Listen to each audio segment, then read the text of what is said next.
This is a sequencing tutorial for the Fire Element for the Art of Sequencing course provided by Mandorla Yoga Institute. So when we're sequencing for the Fire Element,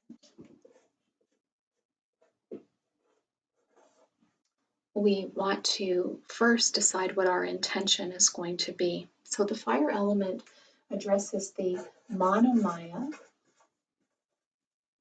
so the emotional body or the emotional layer, the Manomaya kosha. And we can highlight this either utilizing twisting, which is going to be more about processing, digesting, moving through something, so really getting into Manomaya. Or we might focus on backbending, which is that tapas element, so stepping into endurance, challenging ourselves, getting uncomfortable for our betterment. And our intentions here might be around instilling courage, confidence, or self-love. Or we might focus more on the core, which can have more of a soothing effect that can be a little more sensitive for individuals who are experiencing anxiety. And so core can be anything from typical core strengthening that we're familiar with, or it can branch more into getting into our arm balances and inversions.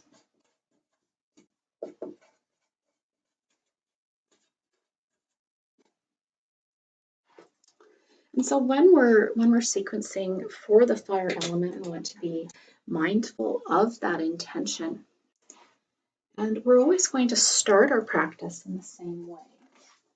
So we're always going to be doing something that gives us a very clear beginning and a very clear ending to our session. And so what we're going to do is put this out of the way here. So we're deciding what our intention is going to be. So if we have the intention for it to be a twisting based practice, then we use our sequencing knowledge. We would create a little twisted individual in the center, and we would use some of that water sequencing information that we've learned. And we might approach the sequence and think about the most gentle twists, moving into the deepest twists. And we would just draw them around this. And so what comes to mind for me is just standing gentle twists being most gentle, right? So even warming through the spine. So I'll draw a person just standing and twisting, and I'll draw a little arrow like this over the top to show that they're twisting back and forth. The next thing that comes to mind is more of a standing twist where we have our one hand on the floor and our one hand reaching up towards the sky, and here's our head. You know, that looks a little awkward, but we get the idea. So standing twists. Then the next most gentle would be seated twist, so we can draw it like so. Right? And then the next, not the next most gentle, but the next progression going deeper would be lying down. And so when we have a lying down twist, we might do a double leg twist. So I just draw the nose so that it's pointing in the opposite direction of the knees. I don't know if you can see that. And then the next progression of that, aside from our double leg twist, and excuse me, why don't we add a variation here where maybe perhaps we show an arrow going from side to side, because maybe we would do windshield wiper movements through the legs back and forth first. And I should write in this upper corner, fire. Okay. So maybe windshield wiper movements, then coming into a double leg twist. And then the next progression, of course, would be a single leg twist, and so on. And so if I have this drawn out, I can then use another color and I can add elements that I think would be important. You know, am I moving someone from fire towards earth? Am I trying to help them get grounded? You know, what's my end intention? Where am I beginning and where am I ending? And then what other postures might be helpful or supportive for this person to get into this posture? So we have someone in a twist, and this is a fairly deep twist. What other things are going to be supportive? Well, let's think about that. If we look at the body, this leg needs to be able to straighten. So perhaps one of the postures that we should be doing before we do this pose, and this is where we'll use our other color, would be just here we go, let's do a double-legged knees to chest, and we'll show our arms holding that.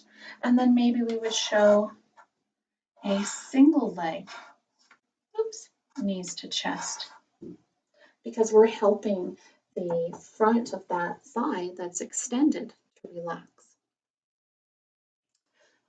Perhaps we want to take a little deeper, and the next progression of that would be Padangustasana or Supta Padangustasana, right? So that's where the leg is straight and drawing it out. To twist through the spine like this, we need to create space through the spine. So I would draw myself a little reminder that I need to do a forward fold at some point, create length and space between my vertebrae. When we're doing this standing twist, it makes sense that before we do our standing twist, we just do a nice long lunge where I'm standing onto my toes with my back foot. And I'll draw my arms here and my head here because I'm wanting to lengthen through that back thigh. And really think about what we're wanting to do. Do we want the knee bent? Do we want to do bent and straight? Because when a knee is bent, we're going to get more into the quadriceps, which are the superficial muscles. And when that leg is straight, we're going to get into the psoas, which is more the deep muscles in the hip. Okay. So here we have our twisting, and we have some sub poses. And then this is where we can really have fun with it. In the sequence that I did with Naven, I took that seated twist and it flowed effortlessly to just drop the knee that was bent, that was near the chest, and just draw her down into a Janu Shushasana, to a forward fold where her one leg stayed bent. It felt seamless and clean, and I was able to support her in lifting those ribs and lengthening the spine. So we can add all of these nuances, and then we can say, let's make a vinyasa out of this. And so we can do that initial standing vinyasa. We can add some postures there and be creative. Last night we added a warrior one into the mix because that took her into her hip just a little bit more deeply, and I felt like it would prepare her for our end pose. And we make a nice little salutation out of that. And if you look at what's happening here, and let's use another color pen, here we have our waves. We have a standing flow. Oh dear, I just drew on my wall. And then we have a seated flow that we can do, and we can add poses to this. Another sequence that flows really neatly from that is if you're in a seated twist, you can drop your knee, place your hand behind you, and lift yourself up into a side plank pose. So we have our standing flow, our seated flow, and then we have our flow that's on the floor. And so there we go. We have 3 waves, and there's our asana practice for a practice that's very much focused on getting into that Manomaya kosha, twisting and wringing it out and processing some emotions. So we'll move this one up. We can see I have marker on my wall now I have lots of marker on my wall. Oh dear. Now, if we were wanting to do a practice that was more focused on a back bend, and let's say wheel pose.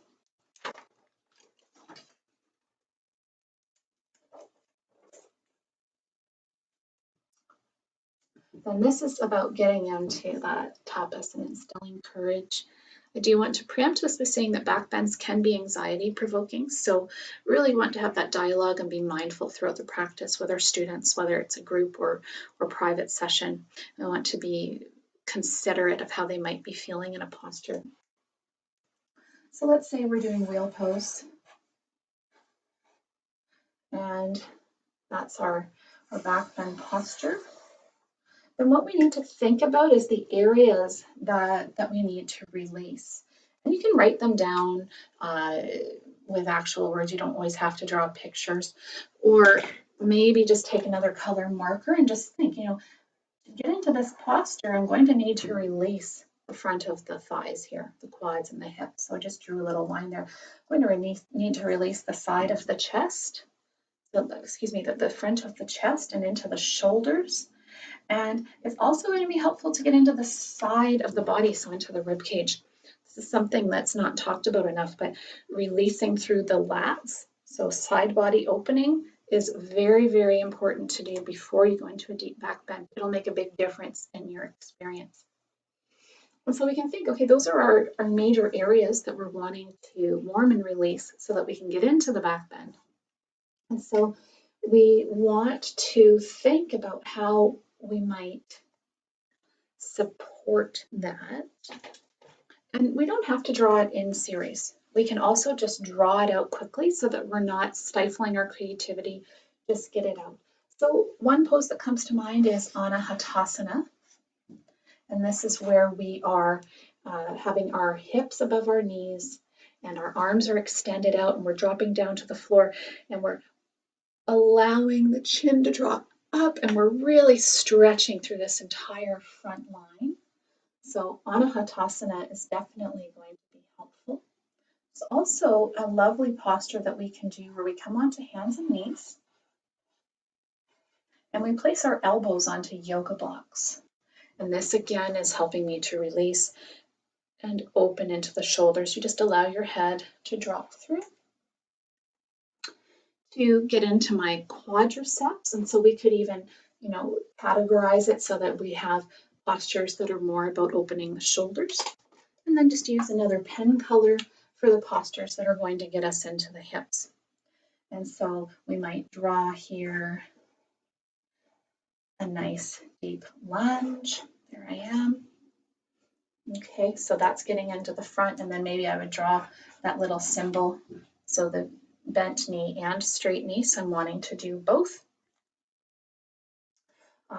I might also choose, so you can see where I'm going with this. Hey, we want to open the shoulders, we're wanting to open the hips. And we also want to prep the spine.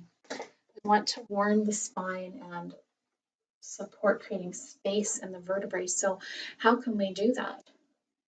Do we want to have them lay on a block or a bolster or a back bending prop or a yoga mat and have them, so this is their back, and here are their legs, and their arms are going up and overhead. Here we go. So do we want to start focusing on some actual release through the thoracic spine? Do we want to do some side body release? So here we have them laying on their side. And I'm just going to change the position of the head and we'll draw an arm over the head. And if we add a nose, you can tell which way they're facing. And so we want to do something that releases the side of the body. And so this could be the template for my flow, and I can create a lovely little vinyasa out of this. I know in the earlier practice, we created more of a phase 1, phase 2, phase 3. Certainly do that. Or we could have it just be this nice, lovely thread that just progresses. And so you might get out another color here. You don't have to use all the colors that I use if you don't want to. And what we want to do is connect the dots how do we make these postures flow from one another, and where do we want to start? If we're wanting, let's say in this practice, we moved from fire to earth. We were trying to help someone. So we started with movement, and then we moved to stillness. Let's say that we're using fire to support someone who's needing to open the chest and get a little more invigoration. Then perhaps instead of starting the practice with movement, we're going to start with stillness and move towards movement, right?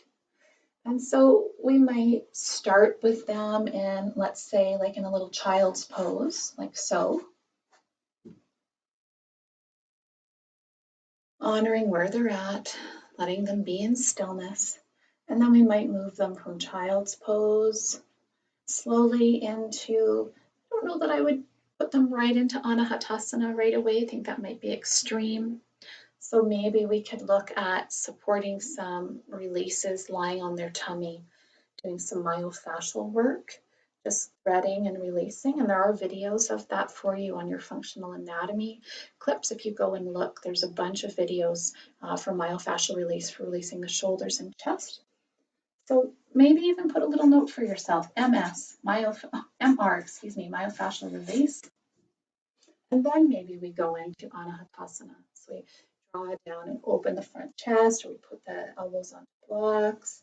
Now we're starting to feel a little bit more ready to move. So maybe we do some gentle seated asana, and you could draw a few things there that will support that.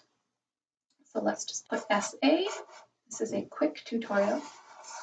So draw some helpful seated asana that you think would help them flow from here onto their backs. And maybe we'd start to do some side body releasing and some back releasing using our prop again. You could certainly start the practice here and move over here.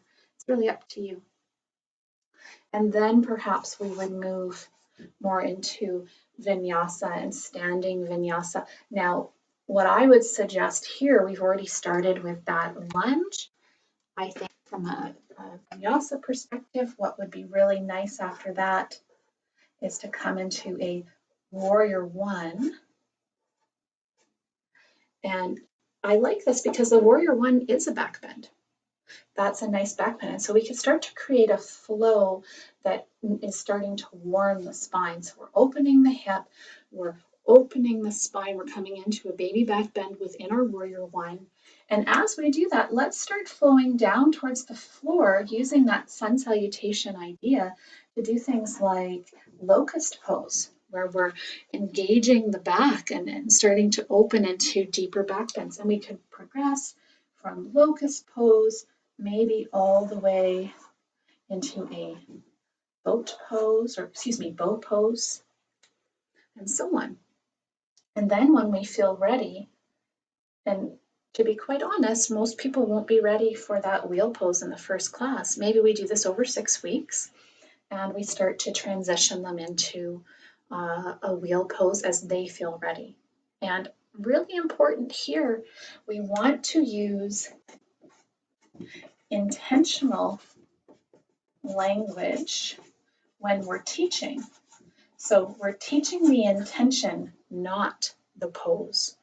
And so we're always telling our students, the point of the practice is not to get into wheel pose. I don't care if you ever do wheel pose. What I care about is that my intention is for you to experience courage and self-love and for you to move past the limiting beliefs. And I want for you to experience the sensation of opening your chest and feeling strength in your arms. I want you to feel the sensation of releasing your hips and really allowing yourself to open into a back bend that feels safe and supportive. And for some people, getting even into that locust pose is going to be benefit. And if they experience a breakthrough and they get the same sensation in that locust pose, why should it matter if they get into the wheel pose? It doesn't. We have that vision of the wheel pose, we're inspired by it. But my intention, the reason I'm thinking of that pose at all, is because I want the person to experience the courage and the self-love. So if we use intentional language, we can teach everyone in the room, no matter what their ability, what their size, or their injuries, or what their accessible limitations are, and that let them have an empowered experience. So my intention is for you to experience this emotional outcome and this bodily sensation. And here are some ways that you might experience that. You can try this or this or this. Great. Thank you so much. Namaste.